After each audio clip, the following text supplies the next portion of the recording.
So ಅದರಿಂದ ruling ಪಾರ್ಟಿಯವರು, ಅಪೋಸಿಷನ್ನವರು, JDSನವರು, ಆಮೇಲೆ ಯತ್ನಾಳ್ ಅವರು ಕೂಡ ಮಾತಾಡಿದ್ದಾರೆ. ರೂಲಿಂಗ್ ಪಾರ್ಟಿಯವರು ಎಷ್ಟು ಜನ ಮಾತಾಡಿದ್ದಾರೆ ಅಂತಂದ್ರೆ 17 ಜನ ಮಾತಾಡಿದ್ದಾರೆ.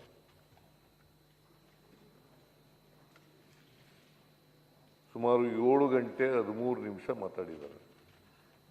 7 ಗಂಟೆ 13 ನಿಮಿಷಗಳು ಮಾತನಾಡಿದ್ದಾರೆ. ಅಶೋಕ ಆದಿಯಾಗಿ ಸುಮಾರು 15 ಜನ ಭಾರತೀಯ ಜನತಾ ಪಕ್ಷದವರು ಮಾತನಾಡಿದ್ದಾರೆ. ಅವರು ಎಷ್ಟು ಹೊತ್ತು ಮಾತಾಡಿದ್ದಾರೆ ಅಂತಂದ್ರೆ 6 ಗಂಟೆಗಳು 49 ನಿಮಿಷಗಳು.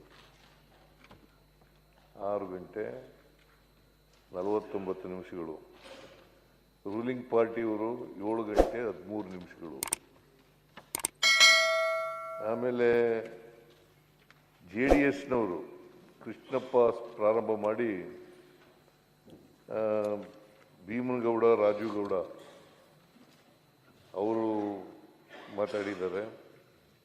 ಸುಮಾರು 1 ಗಂಟೆ 56 ನಿಮಿಷ ಮಾತಾಡಿದ್ದಾರೆ. ಯತ್ನಾಳ್ ಅವರು ಪಾಪ ಹೊರ ಹಾಕ್ಬಿಟ್ಟಿದ್ದೀರಿ ಅವರಿಗೆ, ಬಿಜೆಪಿಯವರು. ಅವರು 1 ಗಂಟೆ 4 ನಿಮಿಷ ಮಾತಾಡಿದ್ದೀರಿ. 1 ಗಂಟೆ 4 ನಿಮಿಷ. ಒಟ್ಟು 39 ಸದಸ್ಯರು ಮಾತನಾಡಿದ್ದಾರೆ. 39 ಸದಸ್ಯರುಗಳು 17 ಗಂಟೆಗಳ ಕಾಲ, 17 ಗಂಟೆಗಳು ಮತ್ತು 2 ನಿಮಿಷ, 17 ಗಂಟೆಗಳು 2 ನಿಮಿಷ ಉತ್ತರ ಕರ್ನಾಟಕದ ಸಮಸ್ಯೆಗಳ ಬಗ್ಗೆ ಚರ್ಚೆ ಮಾಡಿದ್ದಾರೆ. ನಾನು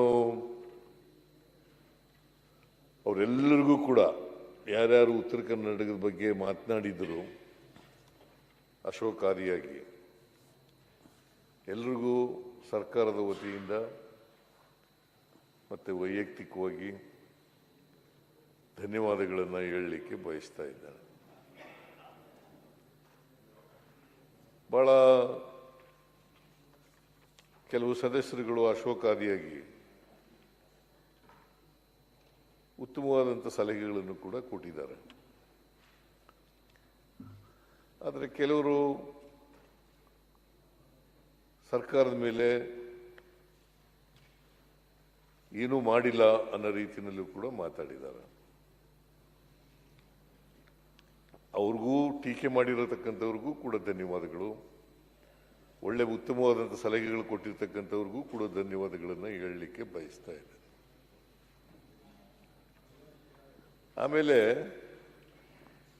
ಈ ಸಾರಿ ಒಂದು ವಿಶೇಷ ಏನಪ್ಪಾ ಅಂತಂದ್ರೆ, ಅಸೆಂಬ್ಲಿ ಪ್ರಾರಂಭ ಆದಂಥ 2ನೇ ದಿನನೇ ಉತ್ತರ ಕರ್ನಾಟಕದ ಬಗ್ಗೆ ಮಾತಾಡಲಿಕ್ಕೆ ಪ್ರಾರಂಭ ಮಾಡುತ್ತೆ. ಬಹುಶಃ 2006ರಲ್ಲಿ ಪ್ರಾರಂಭ ಆಯ್ತಲ್ವ ನಮ್ಮ ಅಸೆಂಬ್ಲಿಯಲ್ಲಿ ಉತ್ತರ ಕರ್ನಾಟಕದಲ್ಲಿ. ಬೆಳಗಾವಿನಲ್ಲಿ 2006 KLE ಸೊಸೈಟಿನಲ್ಲಿ ಪ್ರಾರಂಭ ಆಯಿತು. ಅಲ್ಲಿಂದ ಇಲ್ಲಿವರೆಗೆ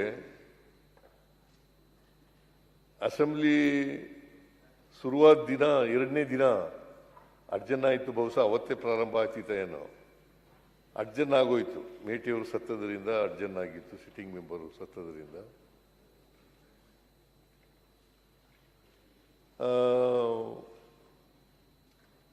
ಬಹುಶಃ ಇತಿಹಾಸ ಈ ಬೆಳಗಾವಿ ಸುವರ್ಣಸೌಧದಲ್ಲಿ ಇದೇ ಮೊದಲು ಅಂತ ಅನಿಸುತ್ತೆ ನನಗೆ. ಮೊದಲನೇ ವಾರನೇ ಪ್ರಾರಂಭ ಆಗಿ ಇವತ್ತು ಕೊನೆಯಲ್ಲಿ ಉತ್ತರ ಕೊಡ್ತಾ ಇದ್ದೀನಿ. ಲಾಸ್ಟ್ ಡೇ ಇವತ್ತು ಉತ್ತರ ಕೊಡ್ತಾ ಇದ್ದೀನಿ. ನಿನ್ನೆ ಕೊಡಬೇಕು ಅಂತ ಅನ್ಕೊಂಡಿದ್ದೆ. ನಿನ್ನೆ ನನಗೆ ಸ್ವಲ್ಪ ನಿಶಕ್ತಿ ಕಾಡ್ತಾ ಇತ್ತು. ಆಮೇಲೆ ಸಮಯದ ಅಭಾವ ಕೂಡ ಇತ್ತು, ಸಾಯಂಕಾಲ ಬೇರೆ ಆಗಿತ್ತು. ಸೊ ಅದರಿಂದ ಇವತ್ತು ಕೊಡ್ತೀನಿ ಅಂತ ಹೇಳಿ ಇವತ್ತು ಕೊಡ್ತಾ ಇದ್ದೀನಿ. ನೀವು ಕೂಡ ಸದನದ ಅಧ್ಯಕ್ಷರು ಅವಕಾಶ ಮಾಡಿಕೊಟ್ಟಿದ್ದೀರಿ ಉತ್ತರ ಕರ್ನಾಟಕದ ಬಗ್ಗೆ ಮಾತಾಡಲಿಕ್ಕೆ. ಎರಡನೇ ದಿನನೇ ನೀವು BScನಲ್ಲಿ ಹೇಳಿದ್ರಿ, ಮೊದಲನೇ ದಿನನೇ ಮಾಡೋಣ, ಪ್ರಾರಂಭ ಮಾಡೋಣ ಅಂತ ಹೇಳಿ ವಿರೋಧ ಪಕ್ಷದವರು ಹೇಳಿದ್ರು, ನಾನು ಹೇಳಿದೆ ನಾವು ರೆಡಿ ಇದ್ದೀವಿ, ಉತ್ತರ ಕರ್ನಾಟಕದ ಬಗ್ಗೆ ಚರ್ಚೆ ಮಾಡಲಿಕ್ಕೆ ರೆಡಿ ಇದ್ದೀವಿ ಅಂತ ಹೇಳಿದೆ. ನೀವು ಕೂಡ ಅವಕಾಶ ಒದಗಿಸ್ಕೊಟ್ಟಿದ್ದೀರಿ. ಅದಕ್ಕೋಸ್ಕರ ನಿಮಗೆ ಮತ್ತು ವಿರೋಧ ಪಕ್ಷದವರಿಗೆ ಎಲ್ಲರಿಗೂ ಕೂಡ ಮತ್ತೊಮ್ಮೆ ಧನ್ಯವಾದಗಳನ್ನು ಹೇಳಲಿಕ್ಕೆ ಬಯಸ್ತಾ ಇದ್ದೇನೆ. ಲೇಟೆಸ್ಟ್ ಹಾಗೂ ಇಂಟ್ರೆಸ್ಟಿಂಗ್ ಸುದ್ದಿಗಳಿಗಾಗಿ ಬಾಸ್ ಟಿವಿ ಕನ್ನಡ ಚಾನೆಲ್ನ ಸಬ್ಸ್ಕ್ರೈಬ್ ಮಾಡಿ. ಹಾಗೆಯೇ ಬೆಲ್ ಐಕಾನ್ ಪ್ರೆಸ್ ಮಾಡಿ. ಇದರ ಜೊತೆಗೆ ಫೇಸ್ಬುಕ್, ಇನ್ಸ್ಟಾಗ್ರಾಮ್, ಎಕ್ಸ್ನಲ್ಲೂ ಮಿಸ್ ಮಾಡದೆ ಫಾಲೋ ಮಾಡಿ.